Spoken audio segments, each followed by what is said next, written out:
እንኳን በደህና መጣችሁ። ዛሬ የምንመረምረው ጽሑፍ እውነት ለመናገር አእምሮን ትንሽ የሚፈታተን አይነት ነው። ጥያቄው ይሄ ነው። ወሰን የሌለው ከጊዜ እና ከህዋ ውጭ የሆነ አምላክ እኛ በምንኖርበት ውስን ዓለም ውስጥ እንዴት ሊገለጥ ይችላል? ይህንን ሲያደርግስ ለምን ራሱን ፍጡር አደረገ? ጽሑፉ የሚሰጠን መልስ በጣም አስገራሚ እና ጥልቅ ነው። እስኪ ይህንን እንቆቅልሽ ደረጃ በደረጃ እንፍታው። አዎ በትክክል የዛሬው ውይይታችን መሰረታዊ የሆነውን የፈጣሪና የፍጡርን ልዩነት ነው የሚዳሰሰው። ጽሑፉ የሚያነሳቸው ሐሳቦች በሶስት ዋና ዋና ክፍሎች ሊታዩ ይችላሉ።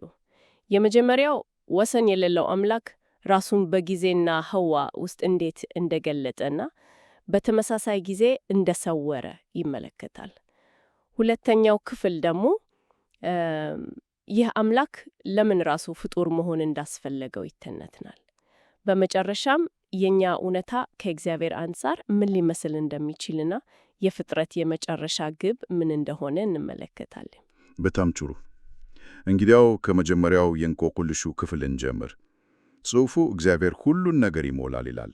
በሁሉም ቦታና በሁሉም ጊዜ አለ። ነገር ግን በተመሳሳይ አንጻር ራሱን ይሰወራል ወይም ይደበቃል ይላል።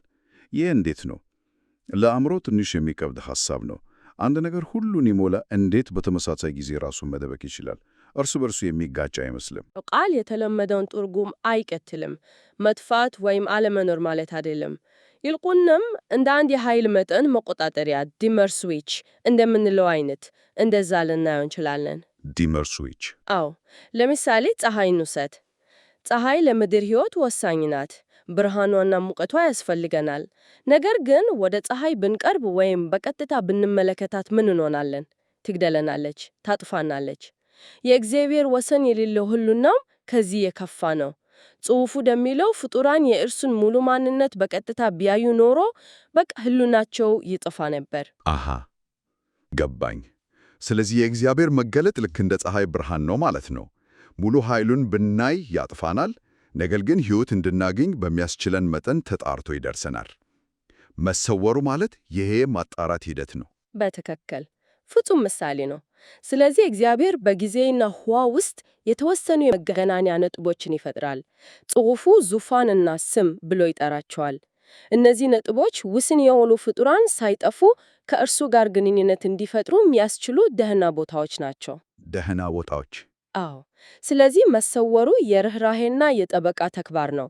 ፍጡራንን ከራሱ ማንነት ሙሉ ክብደት የሚከላከልበት መንገድ፣ ሁሉን የሞላ ግንኙነት ለመፍጠር በሚያስችል መልኩ ራሱን ያገደባል ማለት እንችላለን። ይሄ በጣም አስደናቂ ሐሳብ ነው።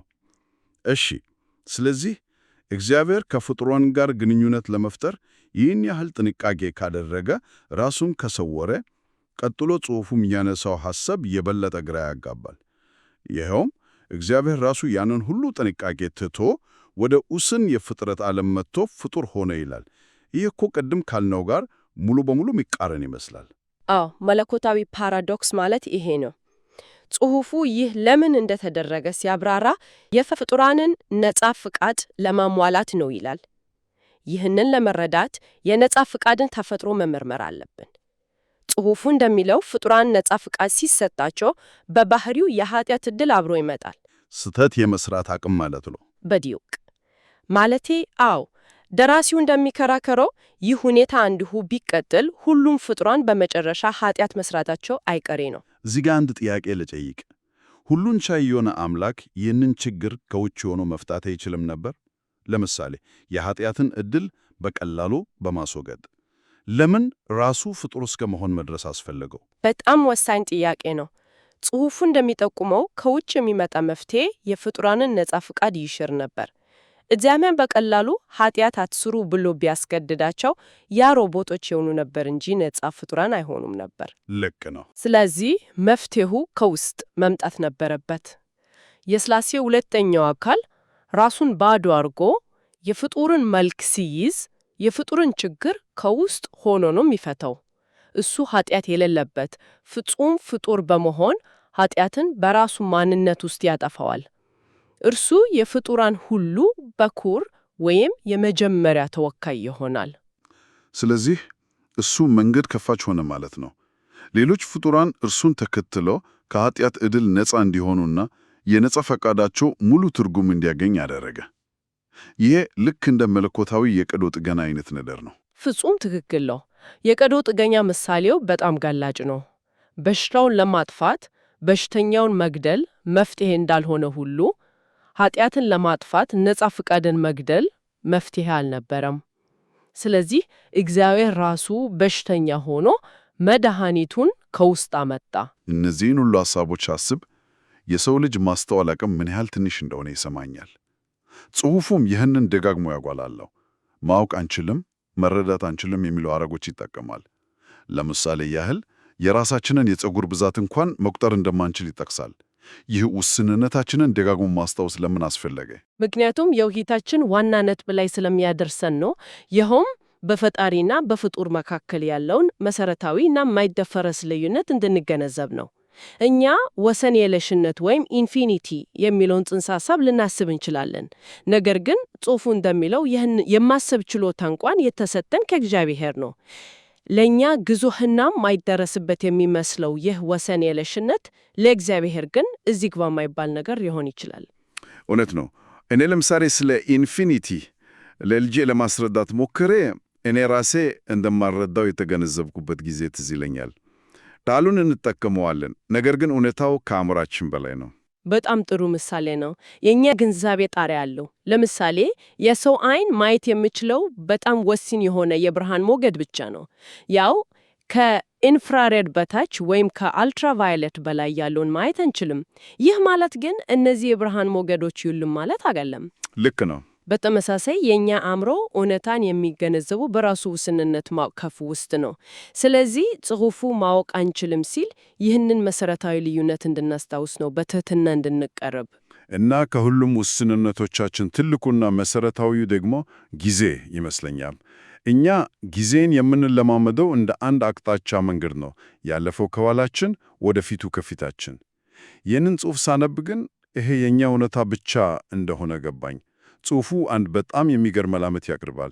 ለእግዚአብሔር ጊዜ እንደዚህ አይነት መስመር ላይሆን ይችላል ይላል። አዎ፣ እዚህ ላይ ነው ነገሩ የበልጥ አስገራሚ የሚሆነው።